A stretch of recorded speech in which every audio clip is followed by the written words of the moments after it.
देखिए, बोर्ड के नजरिए से बहुत ही इंपॉर्टेंट क्वेश्चन है।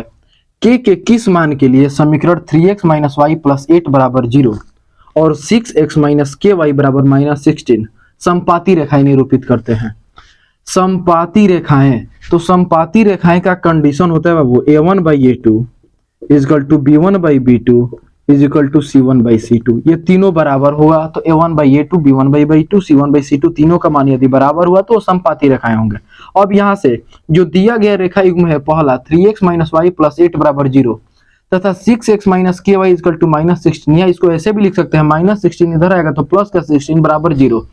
इस दोनों रेखा युग्म से इससे a1 b1 c1 और ये a2 b2 c2 का मान लिख लीजिए और इस पे थोड़ा सा पुट कीजिए तो देखिएगा क्या होगा a1 बाई a2 मतलब कि 3/6 बराबर b1 बाई b2, b1 का मतलब कि -1 बटा में यहाँ पर हो जाएगा वो माइनस के बराबर c1 बटा में c2 मतलब कि 8 और बटा में हो जाएगा 16।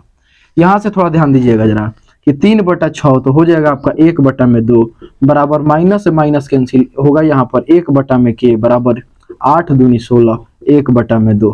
इसका केवल इसको लेकर के इस तरह के बराबर कर दीजिएगा, मतलब ये हुआ कि 1/2 और 1 बटा के को केवल लेकर हल करेंगे तो के का मान मिलेगा। के में 1 से गुणा करेंगे बाबू के होगा और 2 में 1 से गुणा करेंगे 2 होगा तो के का मान हमारा 2 होगा। ये रहा आपका आंसर। यदि द्विघात समीकरण 3x square minus 6x plus के बराबर 0 के मूल समान है तो के का मान। अक्सर ऐसा क्वेश्चन बोर्ड एग्जाम में वो पूछ देता है, थोड़ा ध्यान से देखेंगे इसको। यदि द्विघात समीकरण 3x square minus 6x plus के बराबर 0 के मूल समान हो तो जब मूल समान हो इसका मतलब ये होता है कि इसका डिस्क्रिमिनेंट मतलब विविक्त कर d का मान 0 के बराबर होना चाहिए और d का फार्मूला होता है वो b स्क्वायर माइनस 4ac बराबर 0।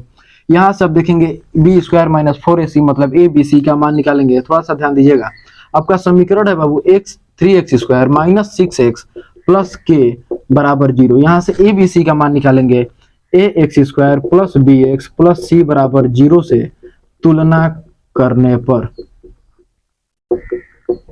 अब ध्यान दीजिएगा जरा, a का मान 3, b का मान -6 और c का मान k। और सुनिएगा जरा, तो b स्क्वायर मतलब b का मान -6 तो -6 का स्क्वायर -4 मल्टीप्लाई a का मान है 3 और c का मान क्या है बाबू k, यहाँ पे रखिए k बराबर 0। -6 का स्क्वायर करेंगे 36 होगा बाबू, -4 12 में k से गुणा करेंगे तो 12 के बराबर 0। थोड़ा सा ध्यान दीजिएगा, 36 और माइनस का 12 के इधर आएगा तो 12 के हो जाएगा और यहाँ से आप करेंगे k बराबर 36 बटा में 12 तो 12 3 36 अर्थात k बराबर आपका 3 होगा। ये रहा आपका आंसर। गवर्नमेंट जो हो रोकले बड़ा ताकि जगह काम को बढ़ाएंगे।